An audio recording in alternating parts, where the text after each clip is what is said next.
Namun sebelumnya, kita awali dengan berdoa terlebih dahulu ya. Before we start our lesson today, let's pray basmalah first. Bismillahirrahmanirrahim. Amin. Pada pertemuan kali ini kita akan mereview materi. Tidak terasa ya, kita sudah berada di penghujung semester 1. Itu tandanya sebentar lagi anak-anak akan melaksanakan penilaian akhir semester 1. Kali ini Bunda akan mengajak anak-anak semua untuk mereview materi tentang teks deskripsi. Anak-anak sudah siap untuk menyimak penjelasan dari Bunda? Are you ready? Don't forget to prepare your book and your pen.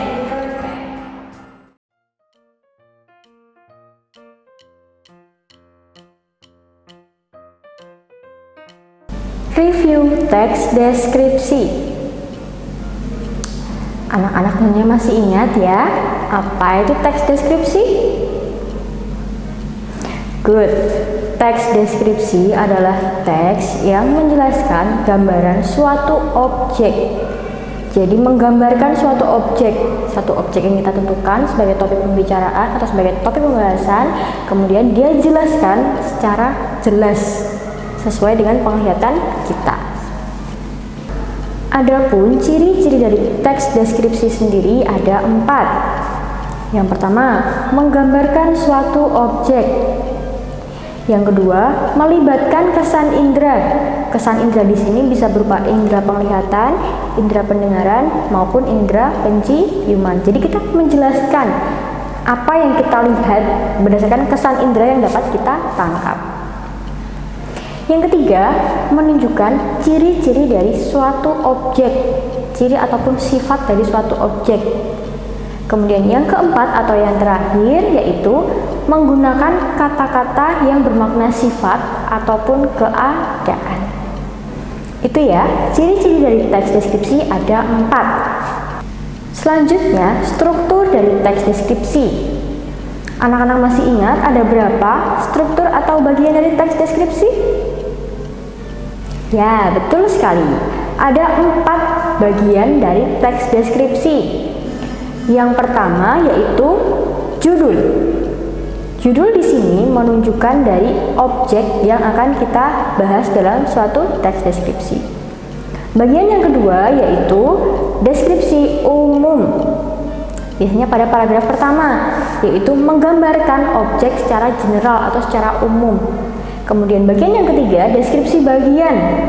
Nah, pada bagian deskripsi bagian ini menjelaskan lebih rinci dari deskripsi umum, lebih detail, sehingga pembaca dapat memahami lebih jelas lagi tentang objek yang sedang dideskripsikan. Kemudian bagian yang terakhir yaitu simpulan atau ringkasan dari seluruh deskripsi yang sedang dibahas, seperti itu. Langkah-langkah pembuatan teks deskripsi. Ada 6 langkah dalam pembuatan teks deskripsi. Yang pertama, menentukan topik. Jadi kita harus menentukan terlebih dahulu, kira-kira topik apa ya yang akan kita bahas. Yang kedua, menetapkan tujuan pembuatan teks deskripsi. Jadi apa sih tujuan utama kita membuat teks deskripsi ini? Kita ingin menjelaskan tentang objek apa sih? Seperti itu. Yang ketiga, mengumpulkan data.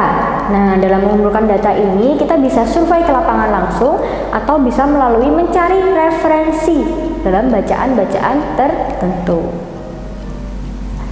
Setelah tadi kita menentukan judul, menentukan tujuan, kemudian mencatat atau mengumpulkan data. Nah, yang keempat, menyusun kerangka tulisan. Kerangka tulisan dalam teks deskripsi harus memuat 4 hal. Judul, deskripsi umum, deskripsi bagian, dan simpulan. Langkah yang kelima yaitu mengembangkan kerangka tulisan. Jadi setelah tadi kita membuat kerangka tulisan, poin-poin seperti itu, kita kembangkan di langkah yang kelima. Kemudian langkah yang keenam atau yang terakhir yaitu menyunting teks.